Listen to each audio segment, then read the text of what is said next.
Hey everybody, Reefgrrl here. This is a quick video to show you what I got at the Greater Niagara Coral Show this past weekend. Anybody ever seen a blue-purple octospawn? Me neither. That's what this is though. I also got this really cool, what they said was blastomussa, but obviously it isn't. Still doing research, but I believe it may be a lobophilia. I've never seen anything with mouths like that, with the little tentacles.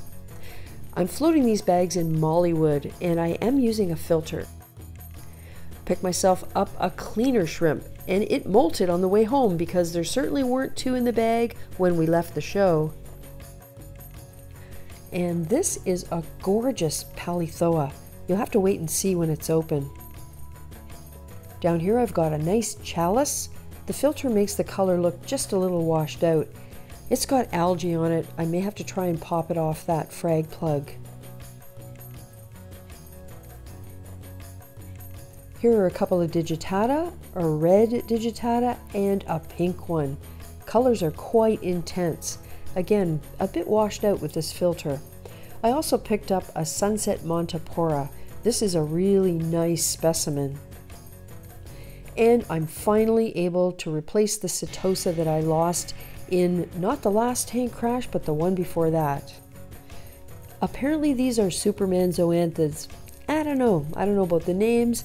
Blue with red skirts, really nice. And then finally we've got another palithoa. All in all, I'm pretty happy with what I got. I spent just over $200 for 10 different corals and another 20 bucks for the cleaner shrimp. I always use mollywood these days to float new corals for temperature acclimation because it's so convenient. So reefers who are nearby, if you get a chance, I'd highly recommend checking out the Greater Niagara Coral Show next year.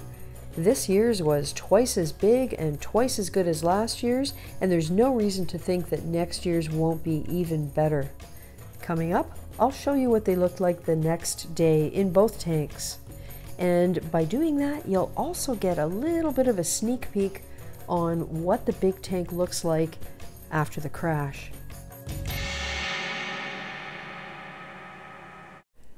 Here's the sunset montipora. Check out that polyp extension.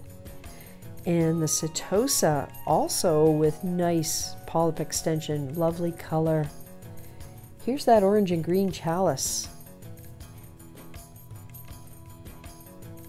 And here, the pink digitata and the red digitata. They opened up really nicely, and check out those growth tips.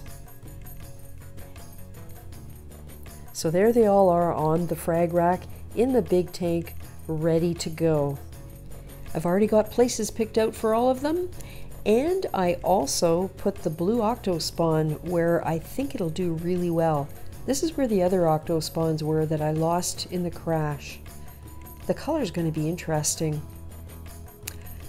This one I put near the front so that I can keep an eye on it, and I'm still going to have to do more research because I'm totally undecided as to exactly what it is.